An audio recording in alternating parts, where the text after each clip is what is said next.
Here are the 8 richest black families in Oakland, and how they built their wealth is absolutely incredible.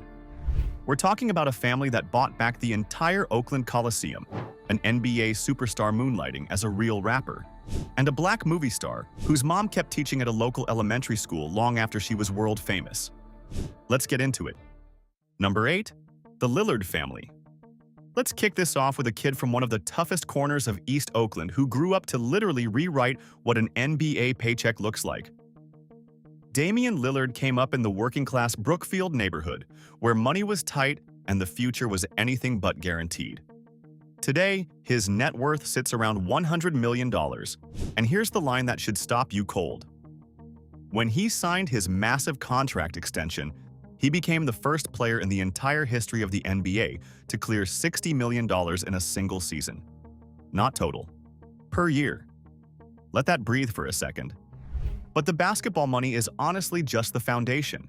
Lillard is locked into a 10-year, $100 million partnership with Adidas, complete with his own signature sneaker line, the Dame series.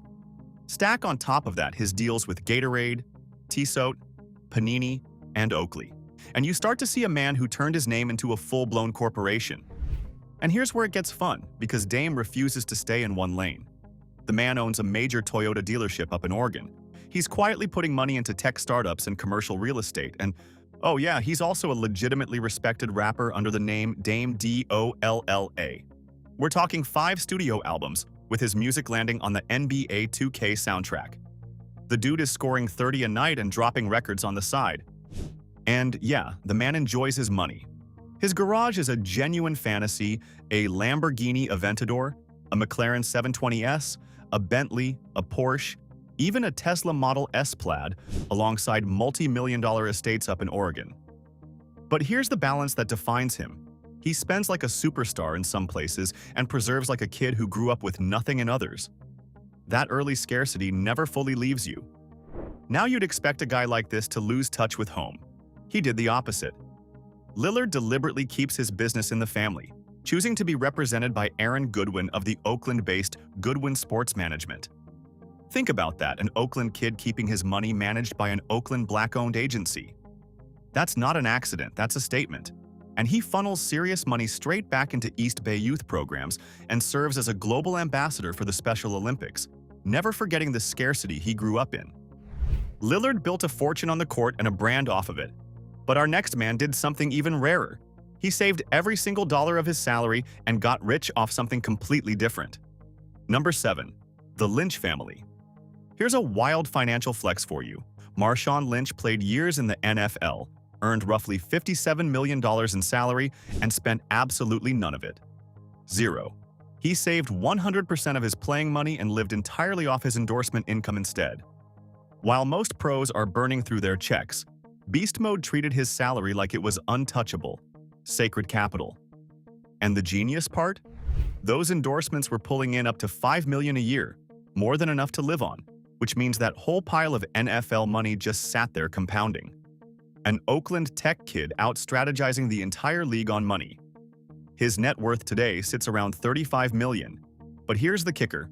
His Beast Mode brand alone pulls in an estimated $10 million a year, and analysts project his fortune could eventually climb toward $100 million.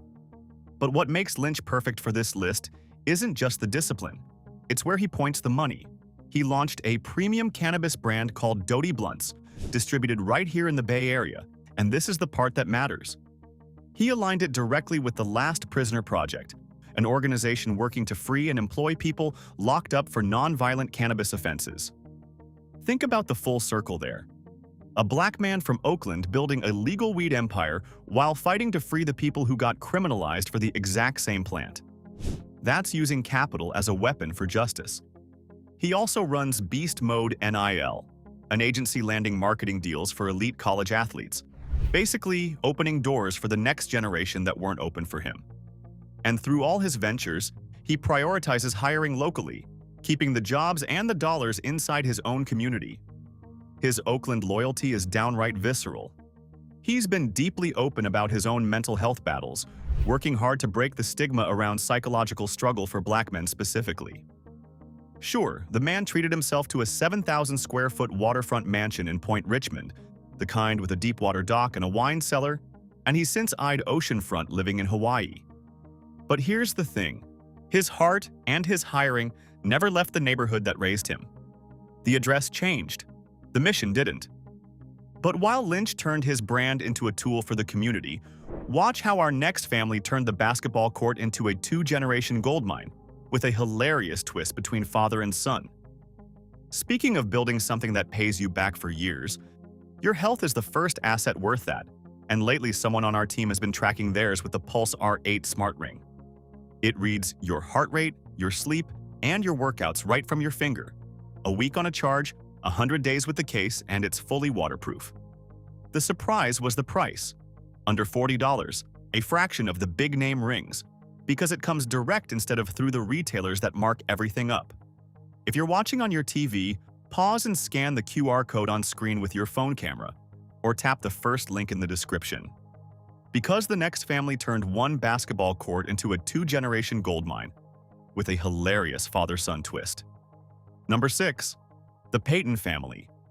Imagine being a Hall of Fame legend and watching your own son get paid millions to play defense, the exact thing you were the best in the world at, and your honest reaction is to cringe. That's the Payton family in a nutshell, and it's as funny as it sounds. It starts with Gary the Glove, Payton Sr., one of the most iconic trash talkers and lockdown defenders the game has ever seen. A product of Oakland's Skyline High School and the city's legendary playground basketball scene, Payton Sr. built a net worth around $50 million across a 17-season career that generated $104 million in salary. At his peak in the late 90s, he signed a landmark 7-year, $85 million deal with the Seattle Supersonics, which back in that era was monster money. Then comes his son, Gary Payton II, who's now riding the wave of the modern NBA's exploding salaries. He's signed 12 professional contracts totaling around $39 million, including a 3-year, $26 million deal, and he's now collecting a multi-million-dollar salary with the Golden State Warriors, right back home in the Bay. And here's the spicy family dynamic. Payton Sr. has openly admitted that watching his son rake in modern, inflated contracts for being a defensive role player makes him cringe a little. In his day, superstars had to grind through long-term deals just to earn a fraction of what role players pull in today. You can almost hear the good-natured grumbling. Back in my time, son. But under the jokes, this is a tight, collaborative duo. And notice this. The Paytons are also repped by Aaron Goodwin's Oakland-based group, that same local black-owned agency anchoring Lillard's money. There's a pattern forming here. These families deliberately keep their wealth circulating through Oakland hands. The father-son pair invests together in local high school athletic programs and pours energy into West Oakland community recovery efforts. Interestingly, while Payton Sr. lived large to match his loud court persona, with the luxury estates and the collector cars, Payton II is the careful one. He leaned on index funds and modest properties because he spent the first 5 years of his career fighting just to stay on a roster, bouncing through the Rockets, Bucks, Lakers, Blazers, Wizards, and finally the Warriors. When you've nearly been cut that many times, you learn to respect every dollar. Our next Oakland baller took that same caution and turned it into a chicken wing fortune. Number 5. The Gooden family. Quick question. What does an NBA veteran do after 14 years of grinding in the league? If you're Drew Gooden, the answer is gloriously simple. You go all in on chicken wings. Gooden, born and raised in Oakland, was the 4th overall pick in the 2002 NBA draft, snagged by the Memphis Grizzlies. From there, he bounced through major franchises, including a finals run with the Cleveland Cavaliers, plus stops with the Magic, the Bucks, and the Wizards, playing a full 14 seasons and stacking up over $50 million in career salary, landing at a personal net worth around $21 million. Solid, productive, the kind of long career most players only dream about. But here's what separates Gooden from the cautionary tales. He didn't blow it. While so many of his contemporaries crashed and burned financially, Gooden quietly went and became a franchise mogul, building a lucrative Wingstop portfolio down in Florida. And that's a genuinely smart play because a chain like Wingstop generates steady, hands-off cash flow that keeps paying long after the jersey comes off. He basically traded the grind of the hardwood for the sizzle of the fryer, and the money just keeps rolling in. His whole financial philosophy is understated: professional luxury. No flashy public meltdowns. No headlines about going broke. Just disciplined investing into high-yield portfolios and real estate, with a clear focus on long-term preservation and quietly taking care of his family.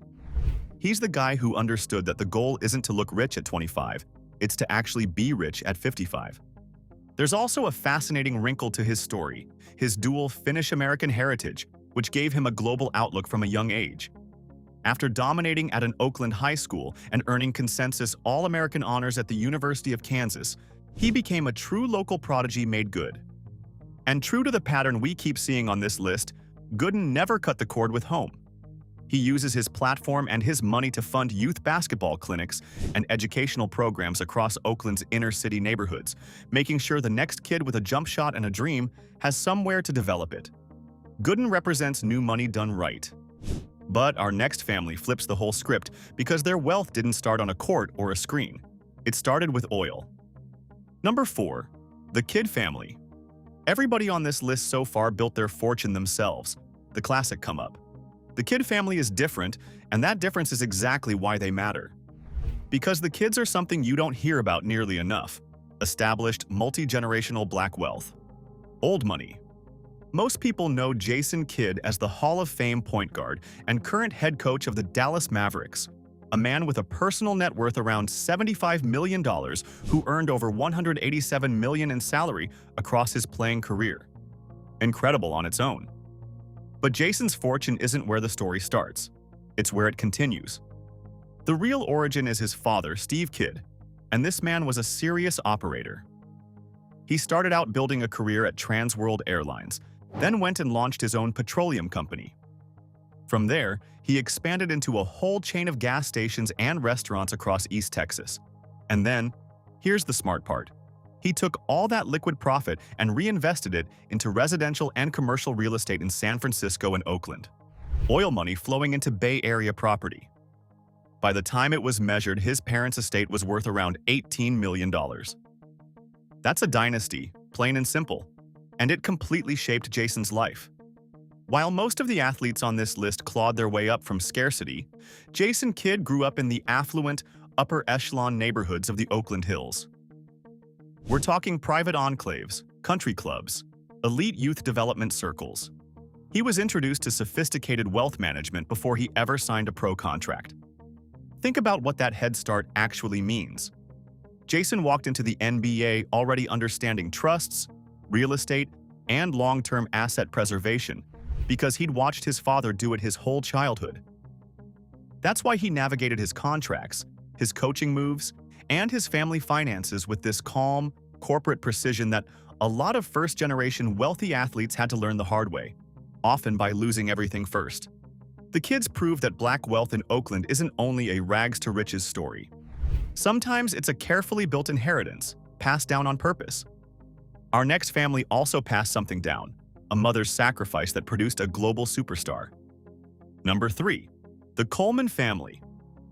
You know her as Zendaya, one of the biggest stars on the planet. But before the $30 million net worth, before the magazine covers, there was a mom in Oakland working 2 jobs to make it all possible. And that story is everything. Let's hit the numbers first because they're staggering. For season 3 of HBO's Euphoria, Zendaya renegotiated her deal to a historic $1 million per episode. She pulled in $10 million for Spider-Man. No Way Home with bonuses, another $10 million, as both star and producer of Challengers. And watch this jump, she went from $300,000 for her small role in the first Dune to $2 million for the sequel. On top of all that, her luxury deals with Bulgari, Valentino, Louis Vuitton, and Lancôme generate somewhere between $5 and $7 million a year by themselves. And her own inclusive clothing line, Daya by Zendaya, adds a couple million more. And here's a number that'll make you smile between her and her partner Tom Holland. The couple's combined net worth sits around $55 million, with projections pushing it past $100 million within a few years. Now here's the foundation underneath all that glamour, and it's pure Oakland. Zendaya became the primary breadwinner of her household at just 14 years old. To make her career happen, her father quit his teaching job to manage her in Los Angeles, where they lived in a modest little downtown apartment. And her mother, Claire, stayed behind in Oakland and worked herself to the bone, teaching at Fruitvale Elementary School by day and managing a Shakespeare theater by night, all to fund Zendaya's early audition trips. 2 jobs, just to give her daughter a shot. And here's the detail that gives me chills. Even after Zendaya became globally famous, her mother kept right on teaching at Fruitvale Elementary. Didn't quit to live the celebrity life. Just kept showing up for those Oakland kids, anchoring the entire family in humility. That's where Zendaya's grounded values come from. Despite all her success, Zendaya has admitted to real financial anxiety, this lingering fear that everything could vanish tomorrow if she stops working. That's the mindset of someone who watched her parents sacrifice everything and refuses to take a single dollar for granted. And she gives it straight back to where she came from, partnering with Google.org to fund computer science programs in Oakland's community schools. Our next family member also turned Oakland pain into purpose, except he did it by rewriting the rules of Hollywood itself. Number 2. The Coogler family. Here's something almost no black filmmaker in history has ever pulled off, and Ryan Coogler just did it. He signed a deal to actually own his blockbuster movie outright and pass it down to his own children. We'll get to that, because it might be the most important contract on this entire list. First, the scale. Coogler's films have generated over $2 billion at the global box office. $2 billion. From the tiny $900,000 Fruitvale Station to Creed, to the cultural earthquake that was Black Panther, which alone crossed $1.3 billion. His personal net worth sits around $25 million, but that number wildly undersells his real power because of the equity he holds in his production company, Proximity Media, which he co-founded with his wife and full business partner, Zinzi Evans. They locked in a 5-year deal with Disney worth serious money every single year. But now, the contract that changes everything. For his award-winning film Sinners, Coogler negotiated 3 clauses that are basically unheard of for a black director. 1. Full ownership of the movie reverts entirely to him and his heirs 25 years after release. 2. He gets a cut of every single ticket sold worldwide before the studio even recoups its costs. And 3. Total creative control, no studio executive meddling. Do you understand what that means? He's not just making movies for a paycheck. He's building a cinematic estate, an asset his family will own for generations. That's not a job. That's a dynasty. And what makes it hit harder is where he came from. During grad school at USC, Coogler lived out of his car for stretches of time, from sleeping in a car to owning his own blockbusters. He was raised in Oakland and Richmond by a community organizer mom and a juvenile hall counselor dad, and his uncle was a longshoreman and union leader, rooting Ryan's entire worldview in working-class solidarity. He stayed true to it too. Coogler has volunteered as a counselor at San Francisco's Juvenile Hall since he was 21, and he kept doing it even while filming Black Panther. His debut, Fruitvale Station, put Oakland's pain on the world stage. Our final family put Oakland's future in black hands with the biggest move of them all. Number 1. The Duns family. We finish with the family whose story isn't about a contract or a highlight reel. It's about ownership of an entire city's future. Because the Duns family did something that sounds almost impossible. A black-led group bought back the Oakland Coliseum, the whole 700-acre complex, in one of the largest transfers of public land to a black-owned entity in the history of the United States. Let me say that again so it lands. The stadium, the arena, the land all around it, now controlled by a black-led consortium. The deal came in north of $200 million, with the group buying out the Oakland Athletics stake for $125 million and the City of Oakland's stake for another $105 million, all backed by a Chicago financial powerhouse that manages trillions in mandates. That's the kind of money and machinery that usually shuts black developers out entirely. Not this time. The man at the center is Alan Dawes, a developer who co-founded Rondo Bay Construction back in 1988 and grew it into a national player with offices in 5 cities. Through his firm, Suda Enterprises, and the African American Sports and Entertainment Group, Dawes and his partners have built a development pipeline estimated at a staggering $20 billion in total value. So while his personal net worth doesn't carry the same headline number as an NBA superstar, The sheer scale of capital and land he commands dwarfs almost everyone else on this list. And here's why he's the perfect closer, because this legacy was inherited and then leveled up. Alan's father was Ray Dons, a genuine pioneer who co-founded the Minority Contractors Association all the way back in 1968. Ray fought to smash the segregationist barriers that locked black-owned construction firms out of major public contracts. He drew the blueprint. His son is now building the skyscraper on top of it. But the real mission here is the deepest one on this entire list.